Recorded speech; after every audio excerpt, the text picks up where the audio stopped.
महापुरुषों ने 7 सूत्र बताए हैं। पहला है, ये सब में होना चाहिए, चाहे वो गृहस्थ हो चाहे विरक्त हो। भोगों में वैराग्य की स्थिति, अगर ये नहीं तो यहीं से सब फेल है। भोगों से वैराग्य, बहुत यही पहले ही सूत्र में सब ढेर हो जाते हैं।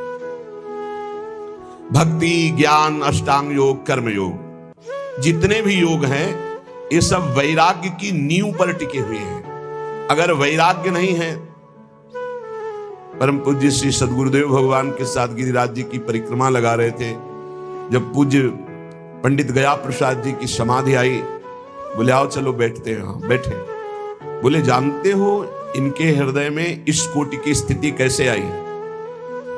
जो 43-45 वर्ष की अवस्था में वैराग्य धारण कर रहे हैं और इस कोटि के महात्मा की सचल गिरिराज जी कहे गए, ऐसा जानते हो क्यों हुआ?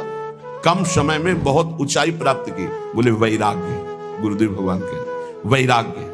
इस शब्द से तो अब तो किसी का परिचय ही नहीं लग रहा है, कोई बिरला वैराग्य शब्द से परिचय, नहीं तो वैराग्य का भी दिखावा दंभ हो रहा है। शुद्ध वैराग्य, भगवत प्राप्ति के मार्ग के उपासक को शुद्ध वैराग्य। वैराग्य किसी भी वस्तु, व्यक्ति, स्थान में जो भोग्य वस्तु है, हमारे अंदर भोग वृत्ति ही ना रह जाए उसे वैराग्य कहते हैं। भोगने की इच्छा ही ना रह जाए उसे वैराग्य। और ये होता है निज सुख बिन मन होई की थीरा।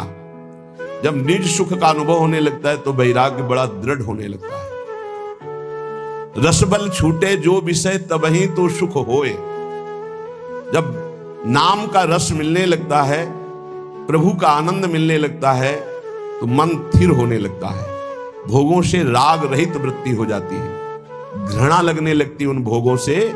जैसे वमन देख करके किसी की भी रुचि खाने की नहीं होगी, ऐसे उस वैराग्यवान की दृष्टि भगवान की समस्त माया भोगों से होती। रमा विलास राम अनुरागी, तजत बमन जिन बड़भागी। जो बड़भागी जन है वो बमन के समान भगवान की इस माया के विलास का त्याग कर देते। रमा विलास राम अनुरागी, तजत बमन जिम जन बड़भागी। वो जन, भगवत जन, बड़भागी जन हरि की माया के भोगों को ऐसे त्याग देते हैं जैसे वमन।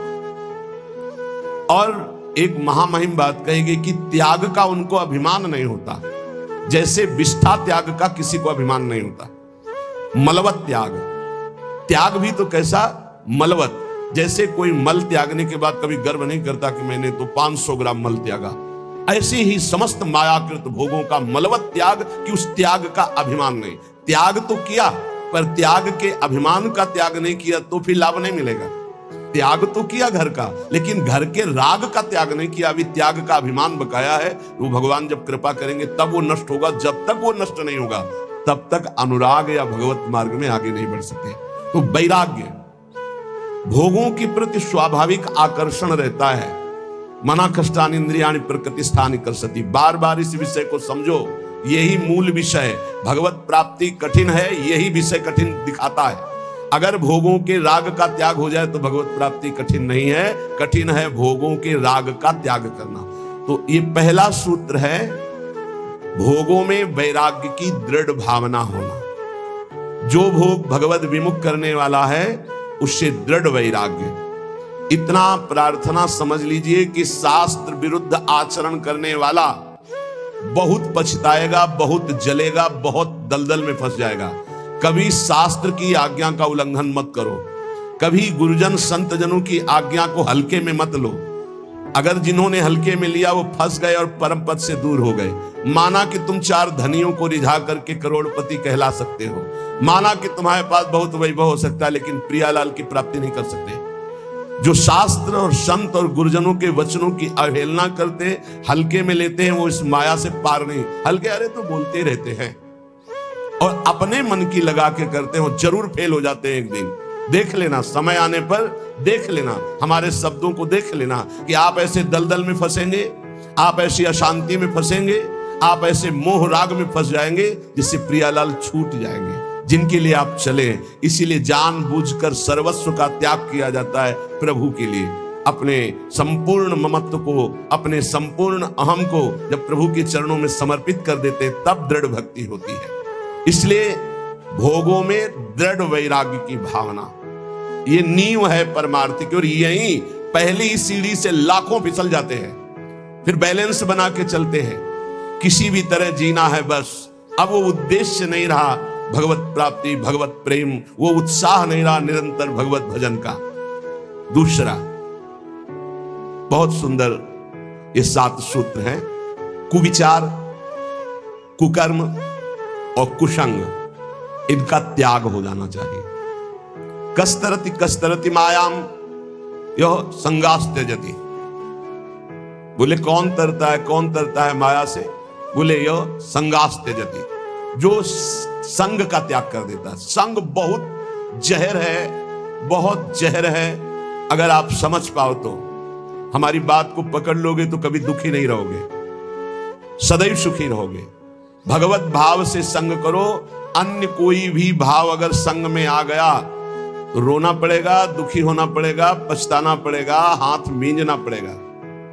विश्वास कीजिए, तुम भगवान के हो इसलिए तुम्हें फंसा तो कोई सकता नहीं, पर तुम्हें रोना पड़ेगा, तुम्हें तड़पना पड़ेगा, तुम्हें पछताना पड़ेगा। संगास त्यजति यो महानुभाव सेवते, जो भगवत विमुख का संग त्याग कर देता है, भगवत सन्मुख कराने वाले महापुरुषों का सेवन करता है। माया से मुक्त होने के लिए 2 बातें बहुत अनिवार्य हैं। यो महानुभाव सेवते, महापुरुषों का संग करता रहे, और यह संगास त्यजति, अन्य सब संगों का त्याग करता रहे। कुविचार, कुविचार कब हमारे अंदर आते हैं, अधिकार कब करते हैं?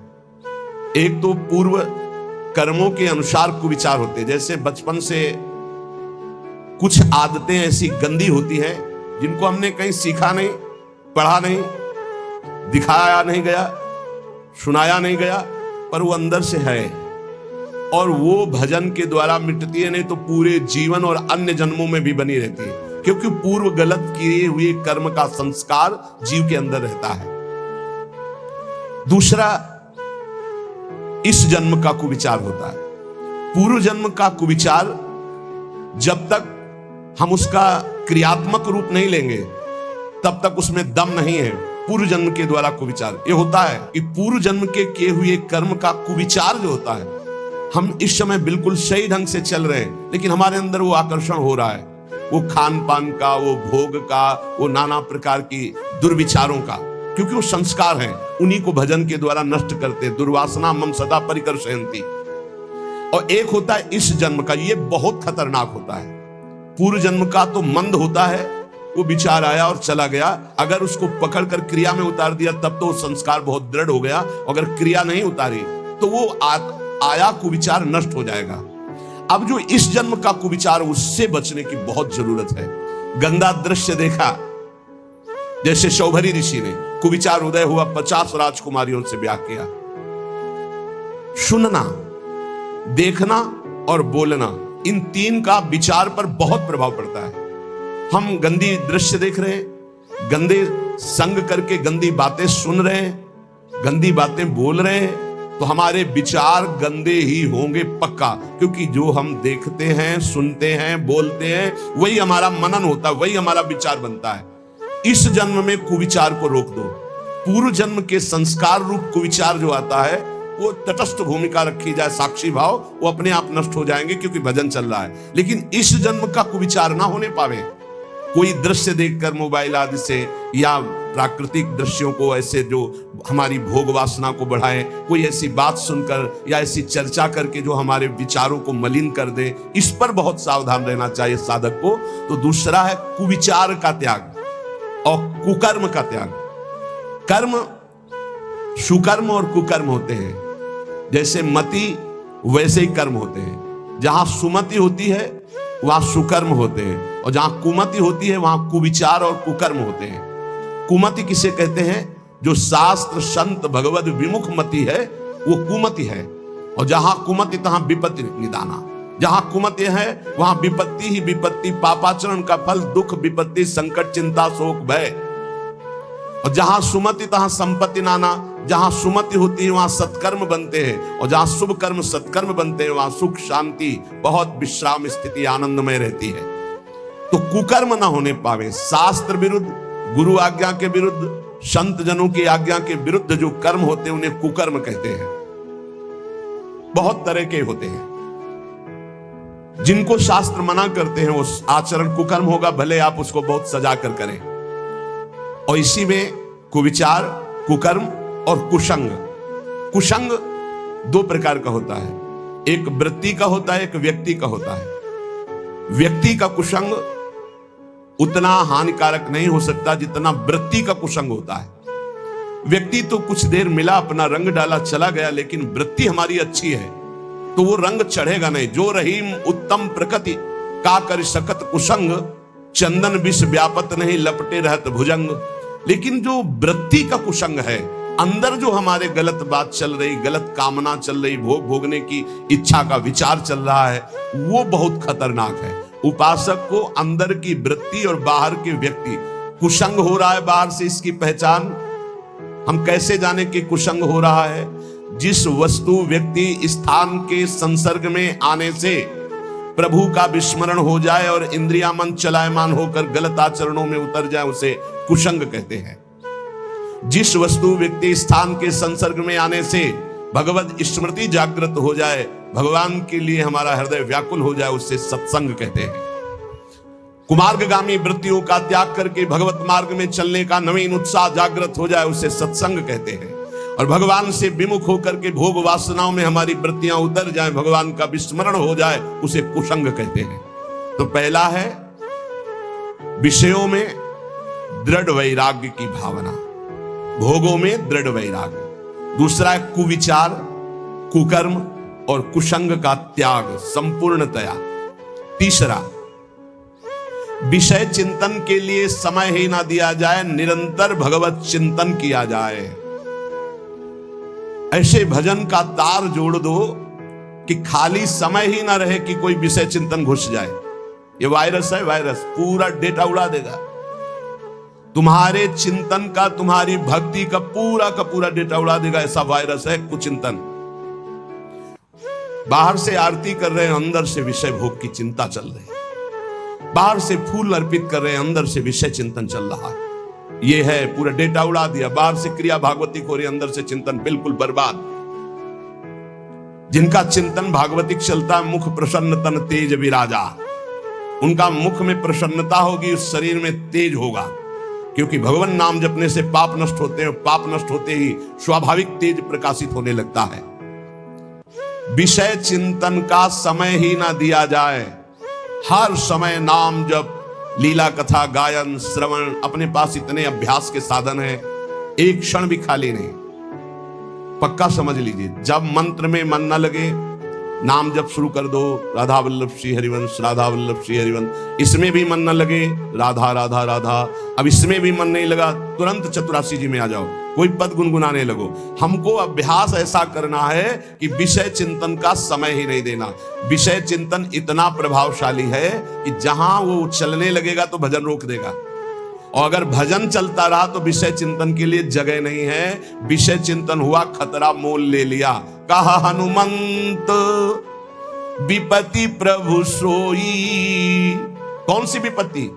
हनुमान जी के मत में दुख विपत्ति क्या है?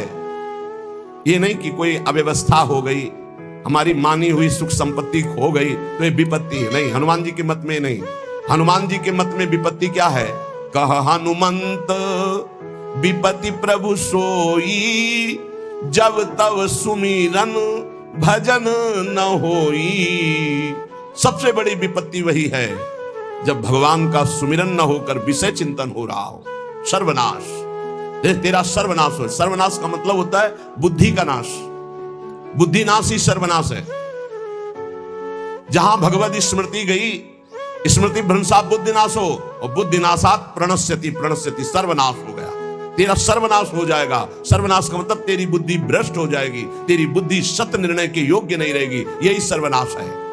शास्त्रीय पद्धति में सर्वनाश का स्वरूप है बुद्धि का भगवान से विमुख होकर भ्रष्ट हो जाना। विषय चिंतन का स्थान ही मत दो, इतना भगवत चिंतन। इसीलिए अव्यावृत भजनात् देवर्षि नारद जी कहते हैं निरंतर भजन चलता रहे।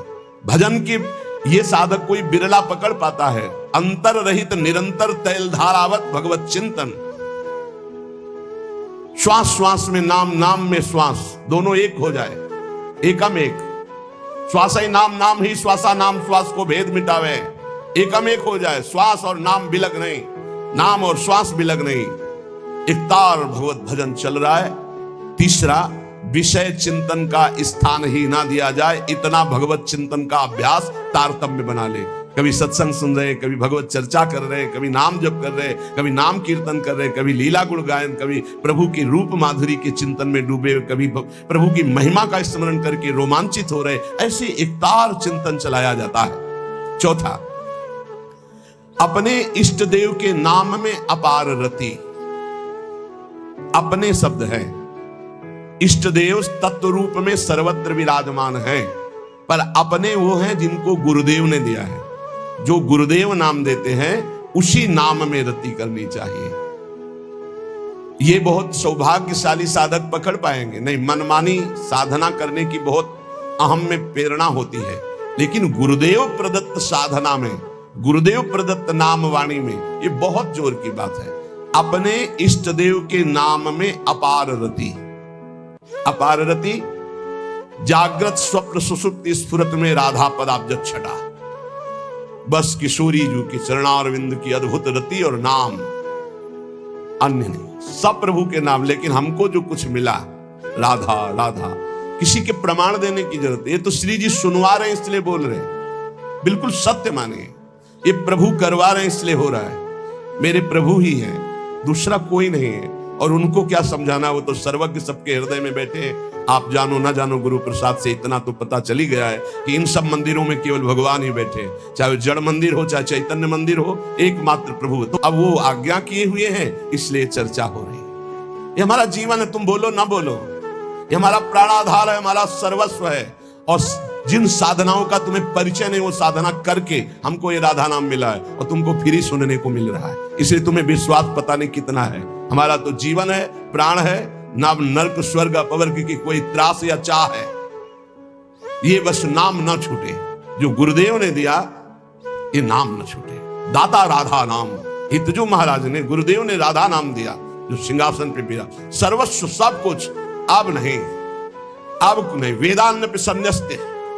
अब न लोक का भय, न वेद का भय, न शास्त्र का। अब तो एकमात्र केवल राधा राधा राधा। पकड़ लो, पकड़ लो, नहीं हवा ही है, जा रही है। क्या दे सकते हो? आपके पास है क्या? आप में चैतन्य शक्ति मेरे प्रभु की है, आपका शरीर रचा मेरे प्रभु का है, आपके पास जो भोग सामग्री वो प्रभु की द्वारा दी हुई। तो हम तुमसे मांगे या प्रभु से? हमारे तो सिर्फ आप हो। दे सकते हो तो दुख दे दो, सुख आप मत देना। हाँ, बस इतनी जरूर बात है कि जो आपके द्वारा दी हुई निष्ठा है, जो आपके द्वारा दिया हुआ चिंतन है, इस पर बाधा न पड़े। ये आप कृपा करते रहो, और दुख दो और दो, जितना दे सकते हो और देते रहो। क्योंकि हर दुख में आपकी शरणागति पुष्ट होती है, हर दुख में आपका चिंतन विशाल होता है, हर दुख में आपका सानिध्य अनुभव होता है। इसलिए हमें प्रभु की दो शक्तियां हैं, एक भक्ति और एक माया। आ जा इधर तो आनंद सिंधु में हिलोरे ले, और इधर जा तो माया के समुद्र में डूब, जहां काम क्रोध लोभ मोह मद मत्सर है। बुद्धि का खेल नहीं। अगर श्रद्धा रखते हो, भाव रखते हो, तो विश्वास करके मान लो, और ये जन्म निहाल ना हो जाए तो वृंदावन की भूमि से कहता हूं, देख लेना, परम पावन वृंदावन का कण कण राधा नाम की प्रीता प्रदान करता है। तुम क्या जानोगे राधा नाम को? इसीलिए जिनको ये श्रद्धा और विश्वास है, और जिन्होंने वर्ण किया है श्री राधा किशोरी के चरणारविंद को, ये हमारे गुरु के चरणारविंद है, तो अपने आराध्य देव के नाम में अपार रति। बस राधा राधा राधा। वेद भगवान की श्वासों से प्रकट हुए, किसी की लिखा पढ़ी नहीं है। वही भगवान अपनी जिह्वा से राधा राधा रटते हैं। तुम्हें देखना है तो वृंदावन की रज का सेवन करो, यमुना रस रानी का अवगाहन करो, यहाँ की लताओं का आलिंगन करो, यहाँ के रसिकों का संग करो। तुम देख लोगे श्री कृष्ण कैसे अशुभ प्रवाह करते हुए राधा राधा रटते हैं। वो राधा नाम हम यश गान करते हैं। और जिन जिन को विश्वास हो गया है, तो देख लो, आप जो दुख आवे उसको सहज में भोगते हुए आगे बढ़ो। इस राधा नाम का फल जब आएगा तो बताने लायक नहीं रहोगे, लेकिन जहां होगे वहां परम शांत, परम आनंद और दुख का लेस नहीं होगा। विश्वास कर लीजिए।